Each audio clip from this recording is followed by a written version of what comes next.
अगर कोई 40 मिनट तक आंख खुली रख सकते हैं पलकें हिलाए बिना, तो इसके परिणाम बड़े व्यापक आ सकते हैं और बड़े सुंदर आ सकते हैं, सुखद आ सकते हैं। आधे घंटे या 40 मिनट तक कर सकते हैं, अगर अभ्यास सिद्ध हो जाए तो ज़्यादा भी कर सकते हैं। और इसका कल्याणकारी एक लाभ ये होगा कि हमारा जो अंतःकरण है, हमारा मन, हमारी बुद्धि, हमारा चित्त, इसके सम्मोहित होने की क्षमता खत्म हो जाएगी।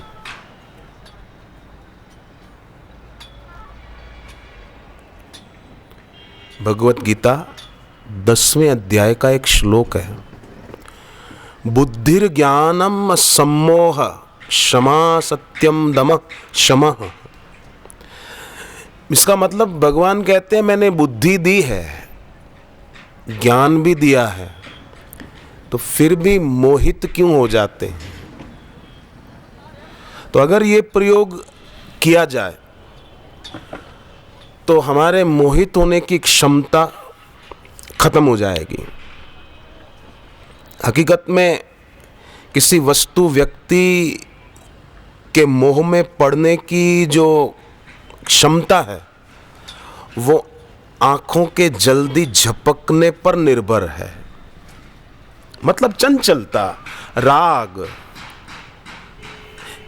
चंचलता का मुख्य कारण ये जानकार महापुरुषों द्वारा खोजा गया, चंचलता, मन की और इंद्रियों की चंचलता का अधिक कारण, मुख्य कारण राग है। जो जितना वीतरागी है वो उतना निश्चल है, स्थिर है। वो उतनी देर आंख बंद किए हुए भी निर्विचार, व्यर्थ चिंतन से रहित, निर्विकल्प बैठ सकते हैं। और जिसका राग अधिक है तो वो आंख बंद करके बैठेगा तो फिल्म की पट्टी शुरू हो जाएगी, एक दृश्य, दूसरा दृश्य, तीसरा दृश्य। तो ये प्रयोग आंखों को अपलक रखना, पलकें झपके कम, यहां बिल्कुल नहीं, धीरे धीरे। तो इससे क्या होगा कि हमारी भीतरी शक्ति जो सुप्त है वो जगने लगेगी। आधा घंटा आंखें बंद करके लेट जाओ, नींद आ जाएगी, सो जाएंगे। पर खुली आंख रखकर बैठे हैं और अपने गुरुदेव की तरफ देख रहे हैं एकटक चित्र पर, तो नींद कैसे आएगी। अपितु हम जागरूक हो सकेंगे, एक अवेकनिंग, अवेयरनेस का मौका मिलेगा।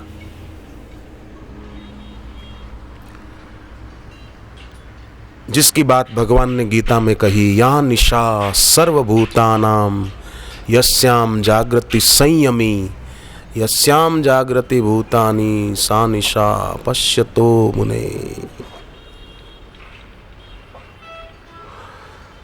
तो एक टक अपने इष्ट, अपने गुरुदेव को निहारते रहने से हमारे और उनके बीच एक अंतर संबंध स्थापित होगा।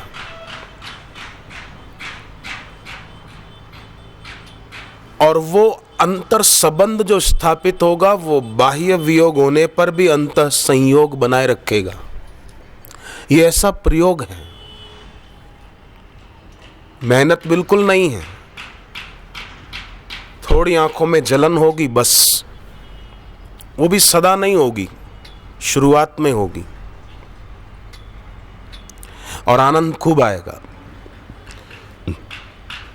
और जो अंतर संयोग बना रहेगा गुरुदेव से, अंतर संबंध बना रहेगा, वो अंतर संयोग वाणी का नहीं है, जो साइकिक, मानसिक, जो शब्दों के द्वारा नहीं कहा जा सकता, ऐसा अंतः संयोग स्थापित होगा और वो सदा बना रहेगा। और ये जो प्रयोग है, अपलक नेत्रों से निहारना अपने गुरुदेव की ओर, गुरुदेव की छवि की ओर, ये अगर हम करते जाएं रोज रोज रोज, तो ये प्रयोग हमारी आंख को असाधारण आंख की स्थिति में ले जाएगा। फिर हमारी आंख जहां भी देखेगी वहां द्वैत नहीं, अद्वैत को देखेगी, क्योंकि गुरु स्वयं अद्वैत हैं। सदगुरुदेव अद्वैत सिद्धांतवादी नहीं है, सदगुरु स्वयं अद्वैत हैं। इसलिए गुरुदेव की स्तुति जहां तुलसीकृत रामायण में आई है, वहां कहा गया वंदे बोधमयम नित्यम गुरुम शंकर रूपिणम। और जहां गोस्वामी तुलसीदास जी ने रामचरितमानस के उत्तरकांड में कागभुशुंडी के द्वारा जो कहलाया है, जो शब्द है कागभुशुंडी के, उसमें जहां निंदा की बात आती है, गुरु की निंदा, उसमें भी गोस्वामी जी ने शिव जी को साथ में जोड़ा है। हर गुरु निंदा सुनहि जो काना, हर और गुरु, हर माना शिव जी, गुरु, हर गुरु निंदा सुनहि जो काना, हो वही पाप गौ घात समाना। ये रामचरितमानस के उत्तर कांड के वचन हैं जो कागभुशुंडी जी ने कहे।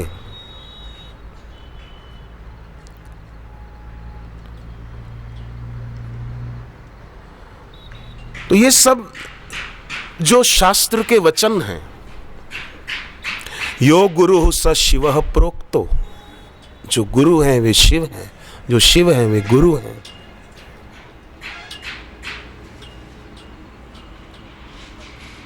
ये वचन हमें बहुत सुंदर प्रेरणा देते हैं, और इस वचन को ध्यान में रखकर हम गुरुदेव की छवि पर निहारेंगे तो एकटक देखते देखते हमारी आंख भी साधारण न रहेगी, क्योंकि हम असाधारण की ओर देख रहे हैं, हम असामान्य की ओर देख रहे हैं। हम उस निर्गुण निराकार तत्व में जगे हुए स्वयं ब्रह्म स्वरूप, तस्मात् ब्रह्मणि ते स्थिताः इहैव तैर्जितः सर्गो येषां साम्ये स्थितं मनः।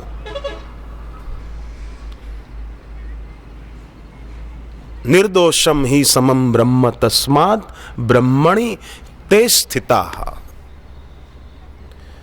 ब्रह्म का स्वभाव क्या है? निर्दोष और सम। भगवान ने गीता में कहा है, निर्दोषम ही समम ब्रह्म तस्मात् ब्रह्मणि ते स्थिताः। आत्मज्ञानी महापुरुष निर्दोष है।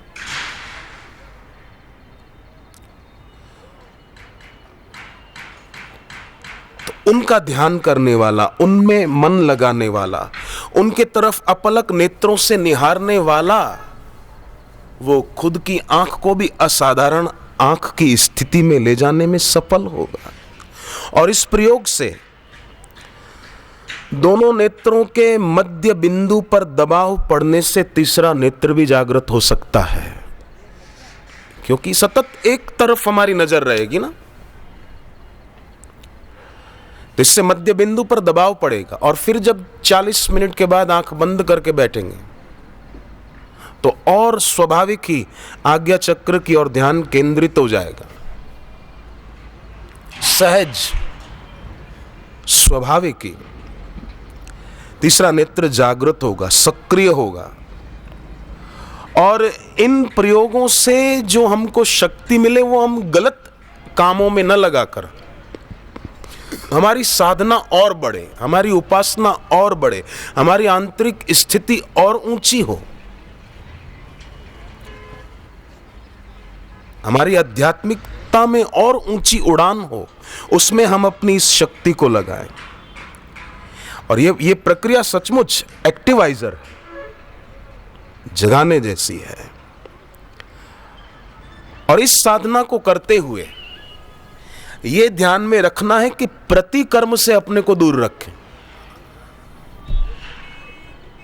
प्रतिकर्म माना, समझो हम बैठे हैं और किसी ने, उसका स्वभाव ऐसा है, उस कारण उसने गाली दे दी या कोई अपशब्द बोल दिया, तो हम उसको सुनाने न लग जाए कि तू जानता है बोलना तो हम भी जानते हैं बोलना, इसमें न पड़े। आजकल अधिकतर दुनिया में प्रतिकर्म में लगे हुए हैं सब। बदले की भावना, बदले की भावना नहीं, बदलने की भावना। किसी से बदला ना लें, खुद को बदल लें। कि चलो इनका स्वभाव ऐसा है, कोई बात नहीं। चौथी मंजिल पे आपका घर हो, अपार्टमेंट में, आप रात को सोए हैं और आधी रात को आपको लगा कि नीचे कुत्ते भौंक रहे हैं, लड़ रहे हैं, तो क्या आप सोचेंगे कि मैं चौथी मंजिल से नीचे उतर कर जाऊं और उन कुत्तों को भगा कर आऊं? और कुत्तों का स्वभाव है भौंकते रहना। आप अपनी चौथी मंजिल पे रहिए, सो जाइए, उनकी उपेक्षा कर दीजिए। उसी प्रकार एक कुंडलिनी योग की जो साधना है, उसमें ये जानकार लोग जानते हैं कि चौथा केंद्र, मूलाधार, स्वादिष्ठान, मणिपुर, अनाहत, विशुद्धाख्य, आज्ञा चक्र, सहस्त्रसार, तो चौथा जो केंद्र है, हम उस चौथे केंद्र में रहें। हालांकि एकदम कोई चौथे में कैसे जाएगा, यात्रा करता हुआ जाएगा, पर फिर भी हम अपनी ऊंची भावनाओं में, ऊंचे विचारों में रहें। कुत्ते भौंकना नहीं छोड़ते हैं, कौवे काऊ काऊ करना कभी नहीं छोड़ सकते, सांप फुफकारना नहीं छोड़ सकता। तो साधक अपना स्वभाव क्यों छोड़े? साधक अपनी साधना क्यों छोड़े? उपासक अपनी उपासना क्यों छोड़ दे? अपितु चले आगे, यात्रा करे और आगे की। लोग एक दूसरे के शरीर को देखने के आदी हो गए ना, यही कठिनाई है।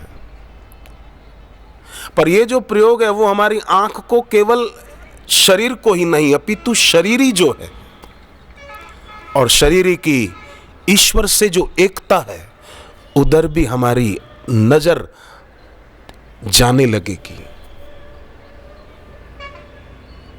साधना में गहराई आने लगेगी। जो आध्यात्मिकता के ऊंचे शिखर हमसे अनछुए रह गए हैं, वो हम छू सकेंगे। ध्यान की जिन गहराइयों का हमें अनुभव नहीं हो पाया, वो सहज में होने लगेगा। संभव है। एक दूसरे को शरीर से ही नहीं, हमारा और भी जीवन तल है, और भी यात्राएं हैं।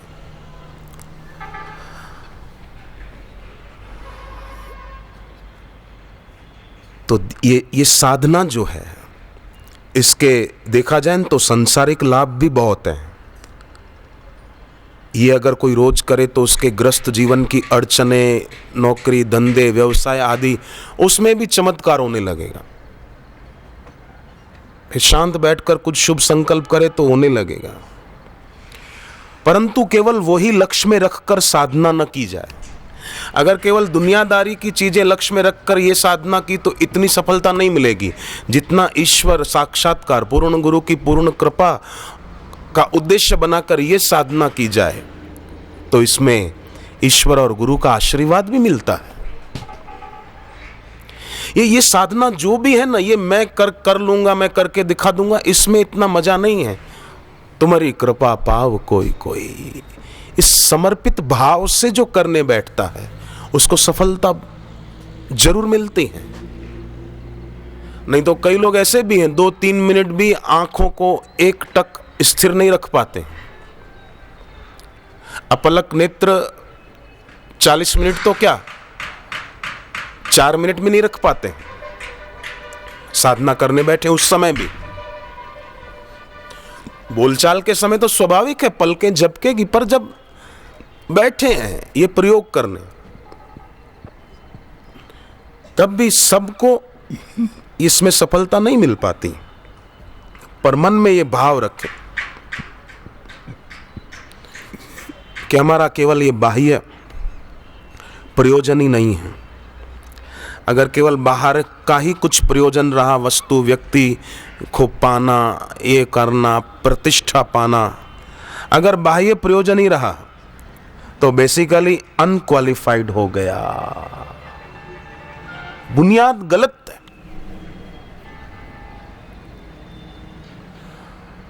बहुत कुछ अनजाना रह जाता है। जीवन एक रहस्य है, जितना जानते हैं उतना ही सब कुछ नहीं है।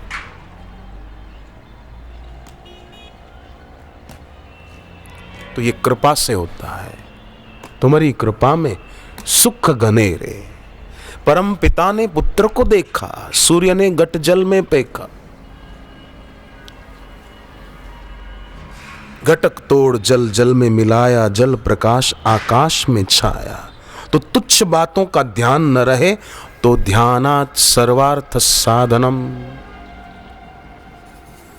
ये नारद पुराण का वचन है। ध्यानात् पापानि नश्यन्ति, ध्यानात् मोक्षम च विन्दति, ध्यानात् प्रसीदति श्री हरि, ध्यानात् सर्वार्थ साधनम।